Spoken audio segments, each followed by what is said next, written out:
اب آتے ہیں، اس لیے کہ تفصیل نہیں ہے لیکن اختصار کے ساتھ جو ہمارے اور آپ کے اہم فائدے کی ہے وہ یہ ہے کہ اعوذ باللہ من الشیطان الرجیم، یا شیطان سے پناہ کہاں کہاں مانگنی چاہیے، کس کس جگہ پر ہمیں اور آپ کو اس کا اہتمام کرنا چاہیے۔ بعض ایسی جگہیں ہیں جہاں لوگ چھوڑ دیتے ہیں عام طور پر، تو اس کی وجہ سے انہیں بڑا نقصان اٹھانا پڑتا ہے۔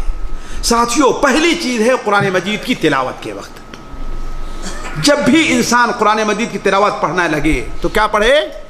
اعوذ باللہ من الشیطان الرجیم من ہمزہ ونفخہ ونفثہ۔ کیوں ساتھیوں؟ اولاً تو قرآن مجید میں اس کا خصوصی حکم دیا ہے اللہ تعالیٰ نے، فَإِذَا قَرَأْتَ الْقُرْآنَ فَاسْتَعِذْ بِاللَّهِ مِنَ الشَّيْطَانِ الرَّجِيمِ۔ اس کی حکمت علماء یہ بیان کرتے ہیں کہ چونکہ شیطان کا مقصد ہے بندے کو اللہ تعالیٰ سے دور کرنا، ہے کہ نہیں؟ اور قرآن مجید اللہ تعالیٰ کا قرب حاصل کرنے کا سب سے افضل ذریعہ ہے۔ وہ قرآن مجید جو ہم اور آپ نہیں کرتے ہیں، قرآن مجید کی تلاوت کرے، تدبر کے ساتھ کرے، یہ سوچ کر پڑھے کہ ہاں بھائی قرآن ہمیں جہاں پر کس چیز کا حکم دے رہا ہے اور اس کے مطابق عمل بھی کرے۔ یہ قرآن پر پڑھنے کا ادب ہے یہ ساتھیوں۔ اسی لیے ایک حدیث میں آیا کہ جو شخص قرآن کی حرام کی ہوئی چیزوں کو حلال سمجھتا ہے، یعنی اس کے اوپر عمل کرتا ہے، اس نے گویا قرآن پر ایمان نہیں لایا ہے۔ تو اصل مقصد کیا قرآن پڑھنے کا ہے؟ وَلَقَدْ يَسَّرْنَا الْقُرْآنَ لِلذِّكْرِ، ہم نے قرآن کو آسان کیا ہے نصیحت حاصل کرنے کے لیے۔